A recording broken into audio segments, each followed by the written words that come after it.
हम जितने लोग बैठे हैं, जब मंडली में बैठते हैं तो एक चर्चा करते हैं, और चर्चा क्या होती है? आज के बालक बिगड़ गए, आज के बालक कहा नहीं मानते, आज के बच्चे अनुशासनहीन हो गए, आज के बच्चों में बुराइयां आ गई। लेकिन आप मनोविज्ञान को पढ़िए, मनोविज्ञान में स्पष्ट है कि एक बालक जब पैदा होता है वो तो कुछ भी नहीं जानता। नमस्कार, मैं हूं अमित त्रिपाठी और आप देख रहे हैं सोशल मीडिया लाइव। महामहिम राज्यपाल आचार्य देवव्रत जी ने एक शैक्षिक सभा को संबोधित करते हुए कुरुक्षेत्र के डीएवी स्कूल में कुछ ऐसी बातें बता डाली जो हमारे जीवन को पूरी तरीके से चेंज कर सकती हैं। आपसे एक रिक्वेस्ट है कि इस वीडियो को पूरा देखें और ज़्यादा से ज़्यादा शेयर करें। धन्यवाद। बड़ी बेसब्री से इंतजार रहता है विशेष अतिथि के विचारों को सुनने का। बड़े सम्मान से आग्रह करती हूँ महामहिम राज्यपाल हिमाचल प्रदेश आचार्य श्री देवव्रत जी से, कृपया बच्चों से मुखातिब हों। ओम असतो मा सद्गमय तमसो मा ज्योतिर्गमय मृत्युर्मा अमृतम गमय। ओम शांति शांति शांति। भाई और बहनों, आज शिक्षा जगत के में बहुत बड़ी क्रांति आई है। कंपटीशन का युग है। बहुत प्रयास माता पिता बच्चों को पढ़ाने में करते हैं, अच्छे से अच्छे स्कूल में भेजते हैं, अच्छे से अच्छा ट्यूटर लगाते हैं। ये सब कुछ बहुत अच्छी बात है, होना चाहिए। इस कंपटीशन के युग में बालक की जगह बननी चाहिए, तभी वो सरवाइव कर पाएगा। लेकिन उसके साथ एक बहुत ऊंची बात आदरणीय प्रधान श्री पूनम सूरी जी ने हमारे बीच में रखी है। हमारे बच्चे अच्छे डॉक्टर बनने चाहिए, हमारे बच्चे बढ़िया इंजीनियर बने, हमारे बच्चे अच्छे वकील बने, जज बने, पायलट बने, अध्यापक बने, प्रोफेसर बने। हमारे बच्चे हर क्षेत्र में उन्नति को प्राप्त करें। लेकिन भारत की संस्कृति, हमारी सोच उसके साथ में रही है कि वो डॉक्टर इंजीनियर बढ़िया बने, बढ़िया उन्नत अपने अपने पेशे के व्यक्ति बने। लेकिन उससे भी ज़्यादा जरूरी है कि वो बढ़िया इंसान बने, बढ़िया मानव बने, बढ़िया सोच के इंसान बने। आज मैं आप सबसे एक प्रश्न करना चाहता हूं। इस समय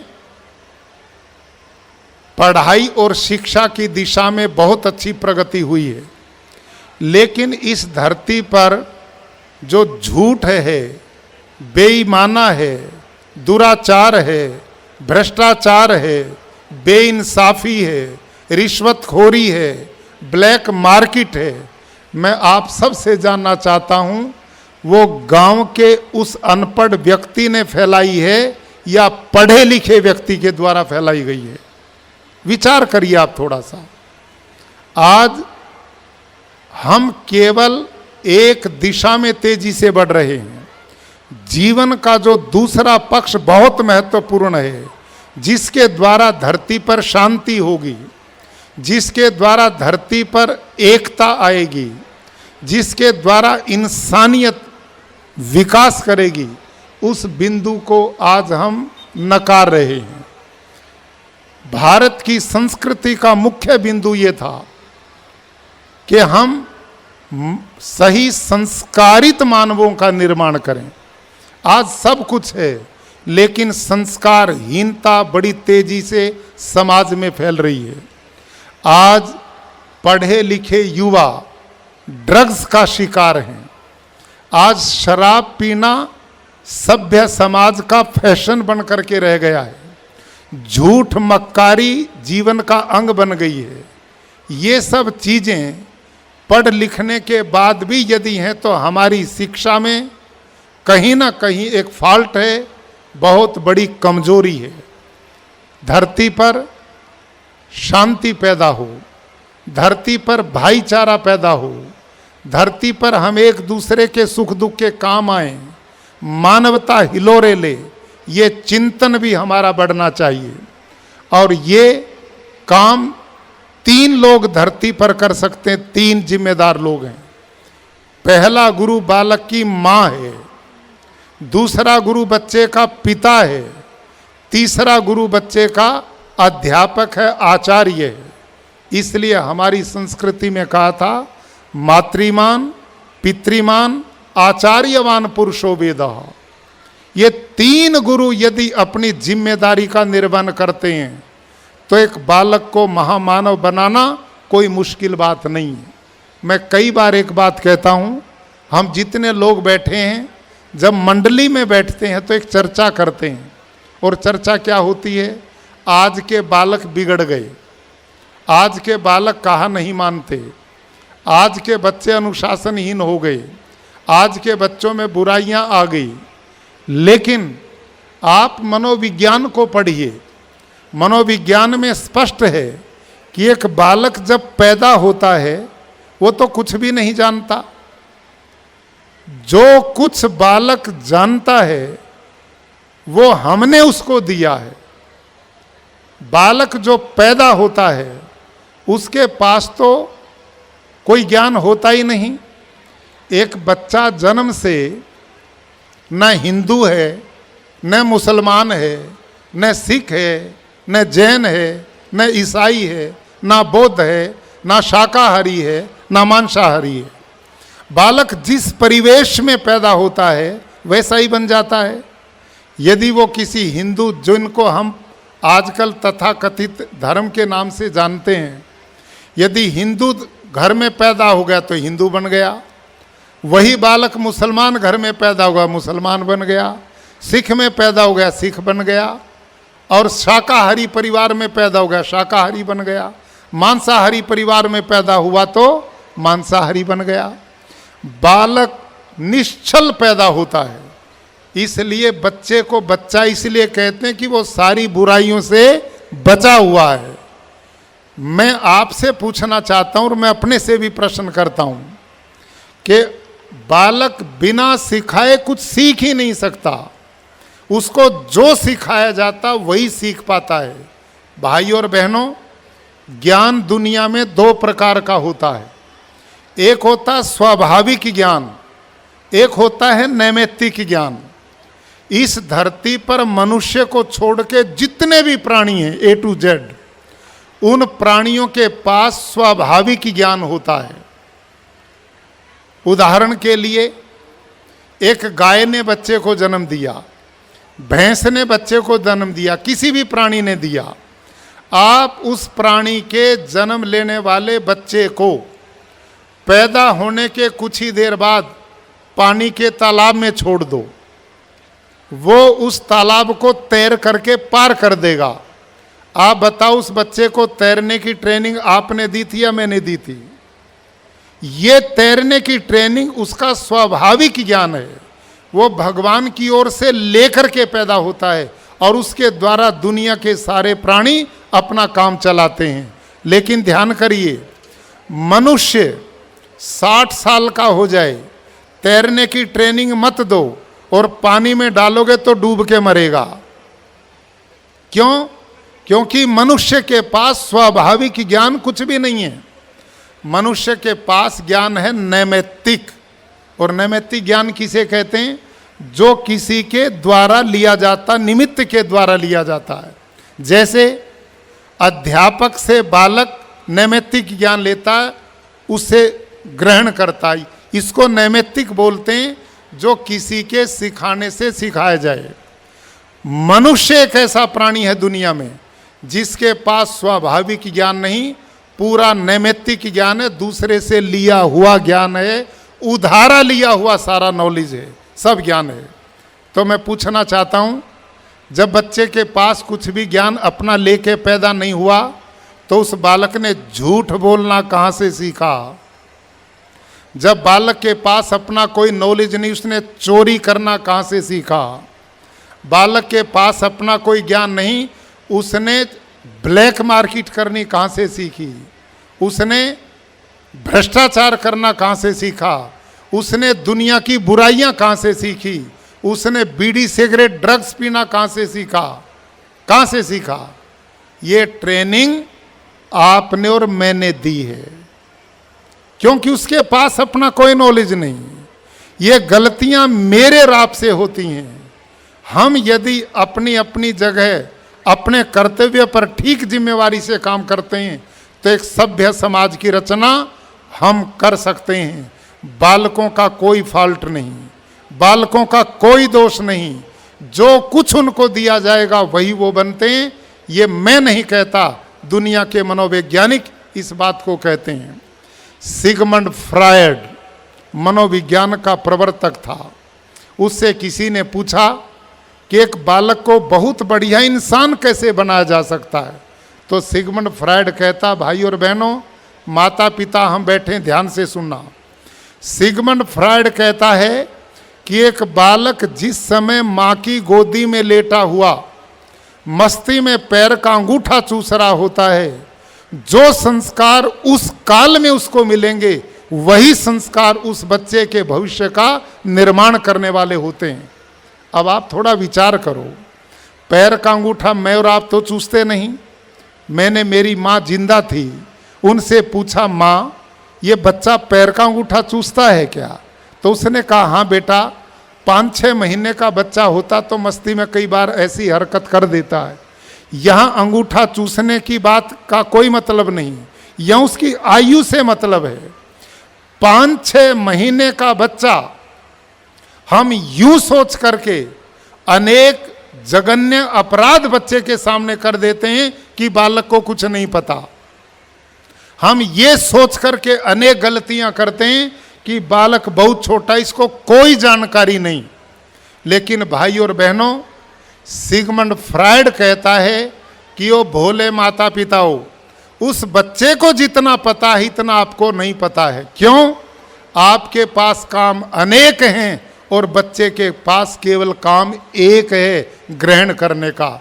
और इसका एक उदाहरण ध्यान करेंगे। वो उदाहरण देते हैं कि आप समतल धरती पे 2 गड्ढे बनाओ, समतल धरती पे 2 गड्ढे बनाओ और एक गड्ढे को पानी से भर दो और एक गड्ढे को खाली छोड़ दो। अब उन दोनों गड्ढों के बीच में पानी डालोगे तो बताओ भरे हुए गड्ढे में जाएगा या खाली में जाएगा? बोलिए, खाली में जाएगा। क्यों? क्योंकि वो तो पहले ही पानी से भरा हुआ है। बिल्कुल ठीक इसी प्रकार बड़े व्यक्ति का मस्तिष्क मेरे और आपके मस्तिष्क भरे हुए पानी के गड्ढे के समान है। हमारे दिमाग में दुनिया भर के सवाल निकल चुके हैं। किसी ने बेटी की शादी करनी, किसी ने घर बनाना, किसी ने नौकरी ढूंढनी, किसी ने बिजनेस करना। दुनिया भर के सवाल हैं हमारे मस्तिष्क में। और बालक का मस्तिष्क कोरे कागज की तरह है। जब विचार चलता है तो बालक एकदम ग्रहण करता है और बड़े आदमी में उसको जगह बनाने के लिए प्रयास करना पड़ता है। सिगमंड फ्रायड कहता है कि आप एक 2.5 साल के बच्चे को लो और एक 40 साल के प्रोफेसर साहब को लो, दोनों को ऐसे देश में भेज दो जहाँ की भाषा दोनों ही ना जानते हों। आप सब बताइए, वहाँ की भाषा को 2.5 साल का बच्चा पहले सीखेगा या 40 साल का प्रोफेसर साहब पहले सीखेगा? क्यों भाई लोगों, आप समझिए। आप कहेंगे एक प्रोफेसर है, पढ़ा लिखा है, MA है, PhD है, 40 साल का है, उसको सीखनी चाहिए। लेकिन ऐसा होता नहीं। 2.5 साल का बच्चा वहाँ की भाषा को 40 साल के प्रोफेसर से पहले सीखता। क्यों? क्योंकि उसका कोमल मस्तिष्क कोरे कागज की तरह है, उसकी कैच पावर अनुपम है, उसे 40 गुना ज़्यादा है। तो मैं और आप अपने बच्चों के सामने यूं सोच करके अनेक गलतियां करते हैं कि इसको कुछ नहीं पता। उस बालक को हमसे भी ज़्यादा पता है, इसलिए बालक 2.5 साल तक ग्रहण करता जाता है और एकदम उसके पास शब्दों का बहुत बड़ा भंडार होता और वो बोलना शुरू कर देता है। मेरे भाई और बहनों, सिगमंड फ्रायड तो बहुत लेट हो गया था, बहुत लेट। भारत के ऋषि मुनि जिनको आज की युवा पीढ़ी नकार रही है, हमारे यहाँ तो 16 संस्कारों की परंपरा थी।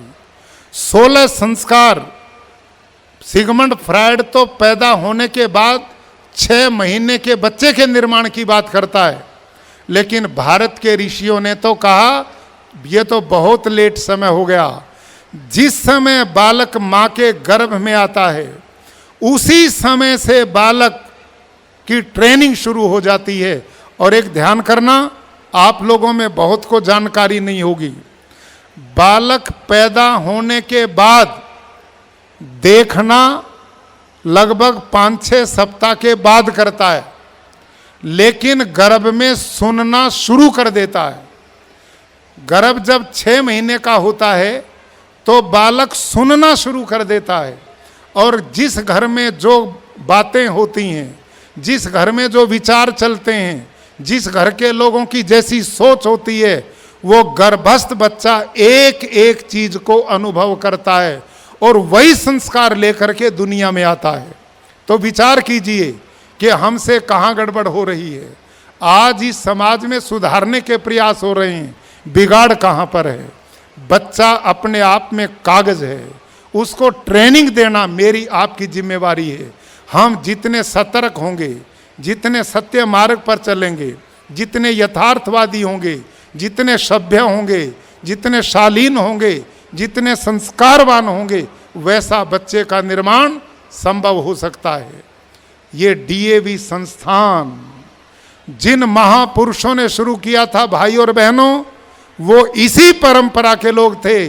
महात्मा हंसराज, महात्मा आनंद स्वामी जी महाराज, गुरुदत्त विद्यार्थी, उन लोगों ने इस सोच को लेकर के इस डीएवी की स्थापना की थी।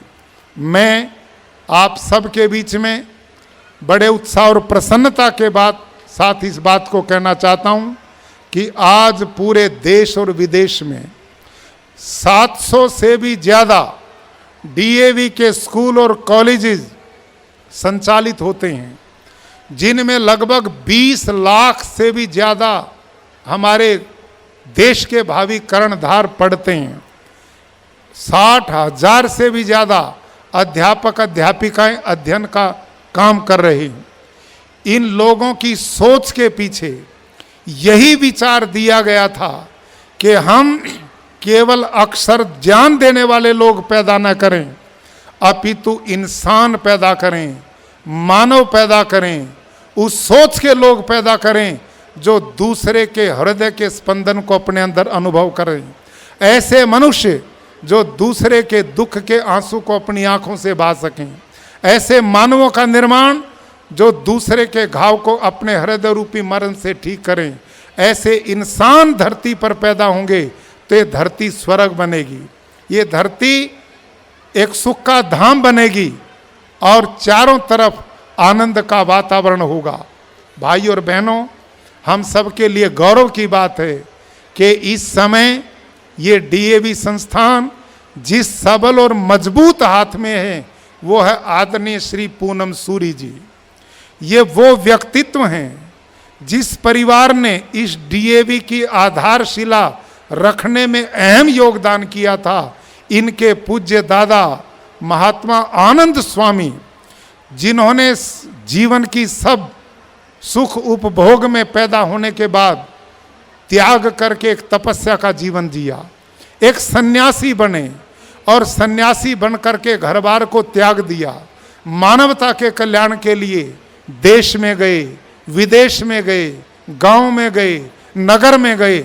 सारी जिंदगी उस महामानव ने अनेकों ग्रंथ लिखे और आर्य समाज ऋषि दयानंद का प्रचार करके धरती पर एक अच्छे मानवों के निर्माण का बीड़ा उठाया। आज सौभाग्य से उसी परिवार के उन्हीं संस्कारों में पले, उन्हीं संस्कारों में बड़े हुए, जिनके विचार आपने अभी सुने हैं। ऐसे महान व्यक्तित्व के हाथ में इस डीएवी की बागडोर है। आज वो इन समस्त संस्थाओं के प्रधान हैं और उन्होंने भी अपने पूज्य दादा की तरह घर बार को छोड़ दिया है। आदरणीय बहन मणि सूरी जो उनकी सधर्मिणी है, पति पत्नी घर के काम को छोड़े हुए हैं। मैं बड़े लंबे समय से उनके संपर्क में हूँ। रात और दिन केवल एक ही मिशन है कि जितने डीएवी के संस्थान हैं और उनमें पढ़ने वाले जो बालक हैं वो महान बने, संस्कारवान बने, अच्छे चिंतक बने, देशभक्त बने, ताकि आर्य समाज ऋषि दयानंद का मिशन पूरा हो और मानवता का कल्याण हो।